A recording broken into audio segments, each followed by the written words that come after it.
इस कहानी की लेखिका है सोनिया सैनी, जिन जापान में रहती थी और क्लिनिकल साइकोलॉजी में रिसर्च कर रही थी। एक दिन उसे फॉरेस्ट के बारे में पता चला। जिन इस फॉरेस्ट पर अपना रिसर्च पेपर लिखना चाहती थी, इसलिए उसने फॉरेस्ट जाकर वहां की पड़ताल करने का मन बना लिया। वो जानना चाहती थी कि आखिर ऐसे कौन से फैक्टर हैं जो इतने सारे लोगों ने इसके लिए उसी जगह को चुना। साथ ही साथ वो जंगल के बारे में लोगों के मन में बैठी पैरानॉर्मल एक्टिविटीज वाली बात भी निकालना चाहती थी।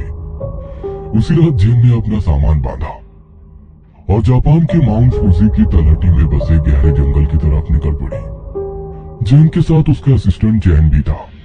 लंबा सफर तय करके वो दोनों शाम के तकरीबन 7:30 बजे जंगल में पहुंच गए थे। मैम, मुझे लगता है हमें ज्यादा अंदर तक नहीं जाना चाहिए। आज रात को हम यही जंगल के बाहर ही अपना टेंट लगा लेते हैं। सुबह कोई गाइड ढूंढकर जंगल में घूमेंगे। नहीं चैन, इस जंगल में कोई गाइड नहीं जाता और जो हम देखने आए हैं उन्हें जंगल के अंदर मिलेगा, बाहर नहीं। हम जंगल के अंदर चलेंगे और वहीं टेंट लगाएंगे। जिन और चैन जंगल के अंदर की ओर बढ़ने लगते हैं। जंगल इतना घना था कि इसे पेड़ों का महासागर कहा जा सकता था। ऊंचे घने पेड़ों से ढका ये जंगल ऐसा था कि पूर्णिमा की रात होने पर भी जरा सी भी चांद छिटक कर अंदर नहीं आ पा रही थी। रात इतनी गहरी और काली भी हो सकती है, इसका एहसास आज पहली बार हो रहा था जेन को। इस घने जंगल में कहीं रास्ता भटक कर वो दोनों खो ना जाए, इसलिए जेन अपने साथ कई सारे डिवाइस जैसे मोबाइल, कैमरा, वॉइस रिकॉर्डर और मैग्नेटिक कंपास भी लेकर आई थी। जंगल के अंदर कोई सुरक्षित सी जगह देखने में उन्हें तकरीबन 2 घंटे लगे। 2 घंटे बाद एक झील के किनारे उन्होंने अपना टेंट लगा लिया। जंगल में बहुत अंधेरा है, टॉर्च भी सही से काम नहीं कर पा रहा है। काफी थक भी गए हैं, आज के लिए यही रेस्ट करते हैं। जिन और चेंग अपने अपने टेंट में जाकर सो गए। दिन भर की थकान के कारण कुछ ही पलों में दोनों गहरी नींद में पहुंच गए। कुछ देर बाद जिन को ऐसा लगा जैसे वो कहीं खींची चली जा रही है। कोई शक्ति उसे सम्मोहित कर अपनी ओर खींच रही हो मानो। अंधेरे रास्ते पर अपनी पलकों को बिना झपकाए वो आगे बढ़ती जा रही थी। कुछ देर में वो किसी दलदल नुमा जगह पर पहुंच गई थी। उसके पांव दलदल में धंसते जा रहे थे। खुद को दलदल में धंसता देखकर अचानक ही जैसे उसका सम्मोहन भंग हो गया। अब वो दलदल से बाहर निकलने के लिए छटपटा रही थी।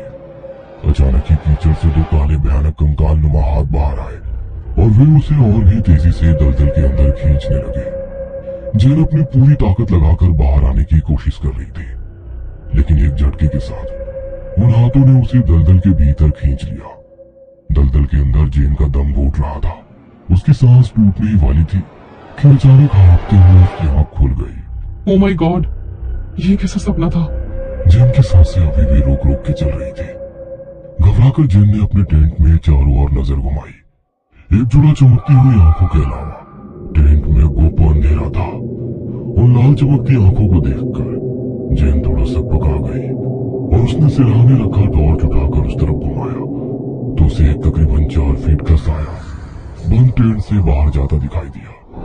यह देख जेन के हाथ थोड़े ठंडे पड़ने लगे थे। अपना बैग कांधे पर टांग कर वो साए के पीछे टेंट से बाहर निकल गई।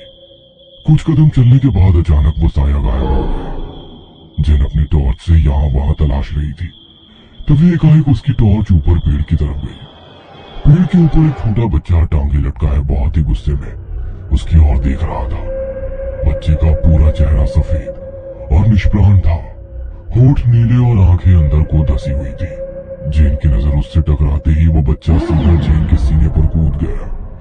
जेन के मुंह से एक जोरदार चीख निकली और वो अपने टेंट में चौंक कर उठ बैठी। उसकी चीख सुनकर चैन भी अपने टेंट से दौड़ता हुआ उसकी तरफ आ गया। क्या हुआ मैम, आप ठीक तो हैं? कहीं गई थी क्या आप?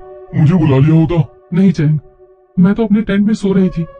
पहले मैंने सपना देखा कि मैं किसी दलदल में डूब गई हूँ।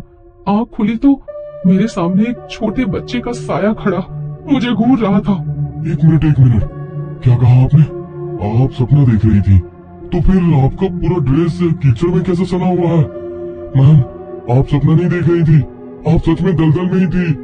अपने कपड़े देख जेन को अपनी आंखों पर यकीन नहीं हो रहा था। चैन, कुछ तो है इस जंगल में। मैं सपना देख रही हूँ, मुझे विंग्स दिखाई पड़ रहे हैं। या सच में मैं वहां पहुंच गई थी? ये जो भी कुछ है, इसने मुझे अंदर तक हिला दिया है।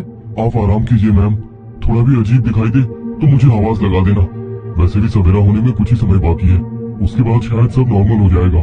चैंग की बात सुनकर जेन आंखें बंद कर कर लेट गई। जेन को फिर से कुछ दिखाई देने लगा। भयंकर सूखा पड़ रहा है, न पीने का पानी मिल पा रहा है, न खाने को भोजन। तुम अपनी जिंदगी जी चुके हो, अब तुम्हारा पेट भर पाना मेरे लिए संभव नहीं है। इस बुढ़ापे में मैं कहाँ जाऊंगा?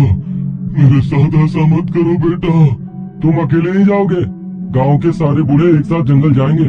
वहाँ पर जो भी रूखा सूखा मिले उसी से तुम अपना गुजारा करना। थक चुके हैं हम तुम्हारा बोझ उठाते उठाते। नहीं नहीं, वो तो घना जंगल है, उसमें कोई जंगली जानवर भी नहीं है, वहाँ कोई जीवित नहीं रह सकता। उनकी दर्द भरी पुकार को नजरअंदाज करके गांव के लोग बूढ़ों को एक साथ जंगल में छोड़ देते हैं। इस जंगल का ना समझ में आता था ना आदि।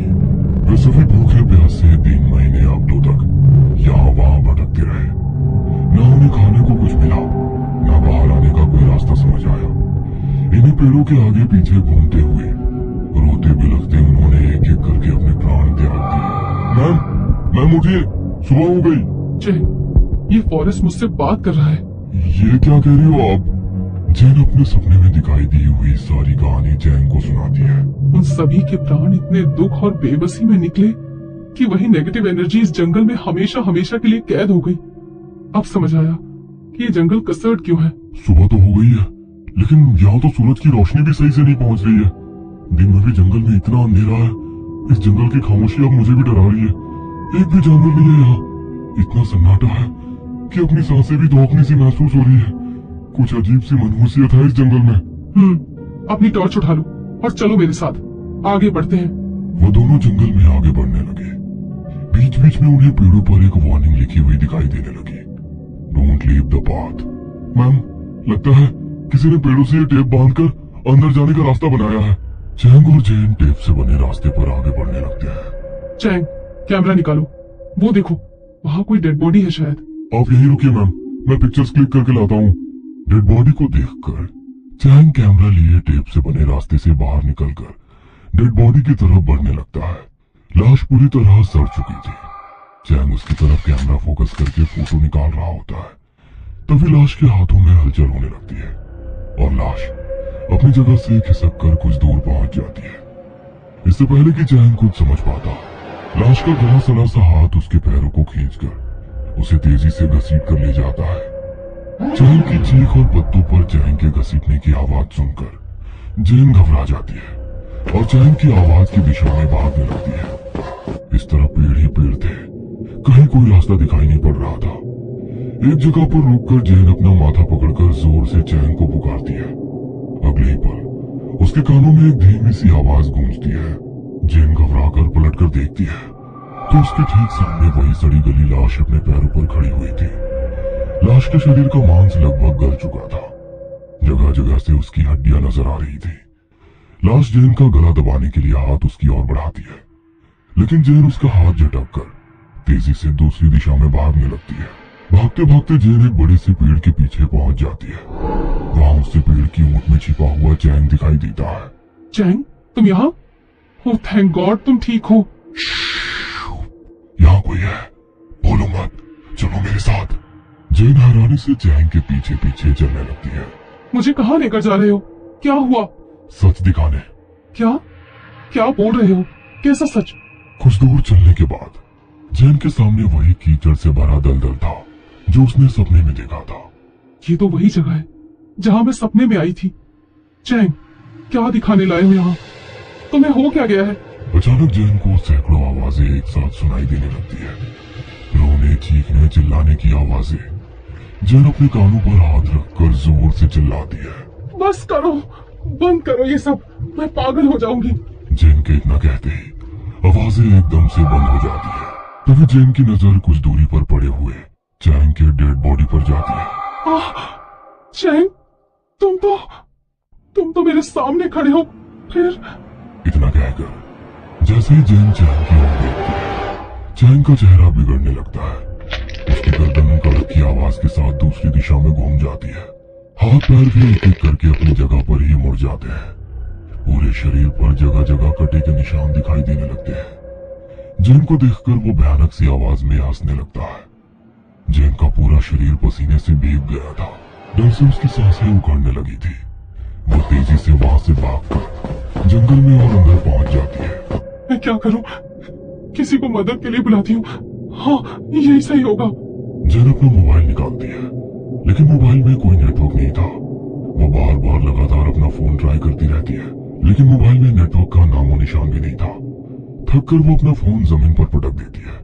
फिर से शाम गिरने लगी थी। जेन की हिम्मत अब जवाब दे रही थी। जेन को पता भी नहीं था कि वो अपने टेंट से कितना दूर है। बाहर निकलने का कोई रास्ता समझ नहीं आ रहा था। जेन अपना मैग्नेटिक कंपास निकालकर उससे रास्ता पता करने की कोशिश करने लगती है, लेकिन कंपास की सुई अपनी जगह कंपन करती रहती है और थोड़ी देर में छूट कर गिर पड़ती है। थक गई हूँ मैं भागते हुए। थक गई हूँ। क्या करूँ मैं? God please help me. Jen अपना वीडियो रिकॉर्ड कर कैमरा जूम करके वीडियो बनाने लगती है। शायद कुछ ऐसा दिखाई दे जिससे बाहर निकलने का रास्ता मिल जाए। और चारों ओर कैमरा घुमाकर हर दिशा की वीडियो रिकॉर्ड कर लेती है और उसे सावधानी से देखने लगती है। वीडियो देखकर कैमरा उसके हाथ से छूटकर नीचे गिर पड़ता है। वीडियो में दूर दूर तक पेड़ों की शाखा और पेड़ के आगे पीछे भयानक शक्ल वाली आत्माएं दिखाई दे रही थी। तभी जेन के कानों में फुसफुसाने की आवाज आती है और तेज हवा का झोंका उसके बाल हवा में उड़ा देता है। यहाँ से कोई बाहर नहीं जा सकता। जेन, आ जाओ हमारे साथ। नहीं, छोड़ दो मुझे, छोड़ दो। अगले ही पल पेड़ की एक ऊंची सी डाल पर अपने आप फांसी का फंदा बनने लगता है और जेन हवा में ऊपर उठते हुए उस फंदे तक पहुंच जाती है। मैं मरना नहीं चाहती। छोड़ दो मुझे, छोड़ दो। मैं मरना नहीं चाहती। जेन चीखती रहती है, लेकिन वो अदृश्य ताकत जेन को फंदे से लटका देती है।